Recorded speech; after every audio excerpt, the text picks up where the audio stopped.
Well, this is Mary Campbell here, and it's 2024. It's still June, and this will be the third video I've made about making homemade blackberry wine. I made two videos last summer, and then the wine that I made, I was to cut it off in October, and I had a total knee replacement in October. So I didn't cut it off in time, and I made some really strong homemade blackberry wine vinegar. So I've given some of that to friends.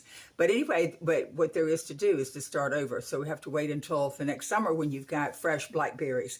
People have asked me if you can use frozen blackberries, and I don't think you can. I think that if you put them in the freezer, that you will kill the yeast that's on the surface of the blackberries, and it is the yeast that will have it ferment correctly for you. So always I have picked my blackberries, or have gotten fresh blackberries that have been picked that day, and I start my wine that day. I'm posting this a bit late for this summer for Georgia. I'm in Georgia, and there are some areas of the country that the blackberries haven't come in yet. So maybe you'll have a chance to get some blackberries this year. Anyway, today what I'm doing is I've already started my blackberries and had done some videos that didn't show up very good, so I'm redoing them today.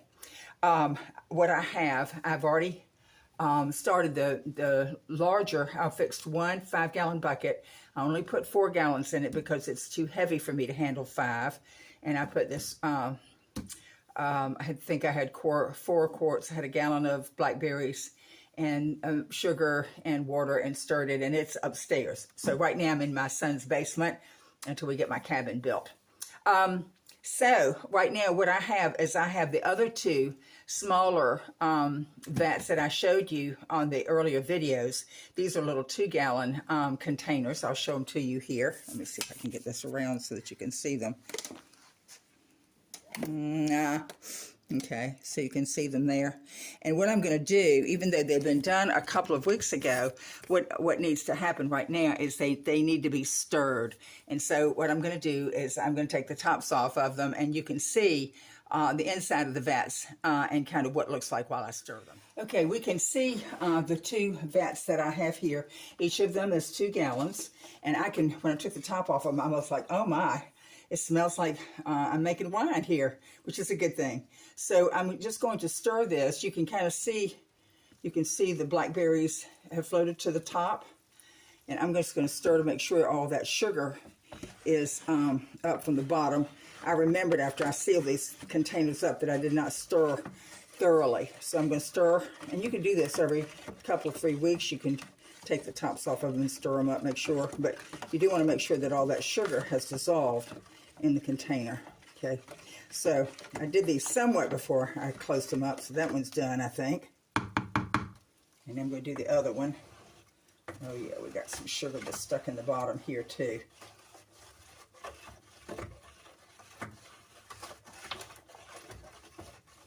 Okay, I'm just stirring it around.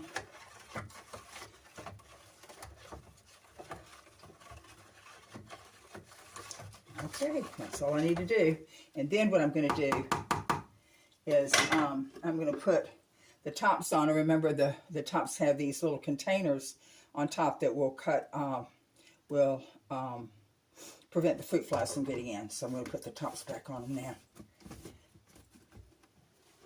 And what I'm going to have to do is take a hammer or something heavy and kind of shove them down to make sure that they stay down, and I won't do that on camera.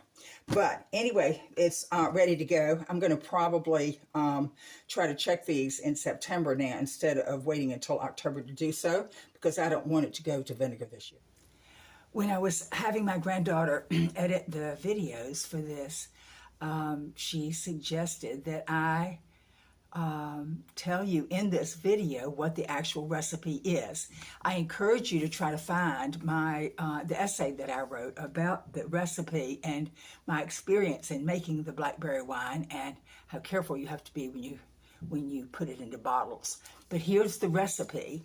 It says it was in the Greensboro, North Carolina newspaper sometime around 1978 to 1980.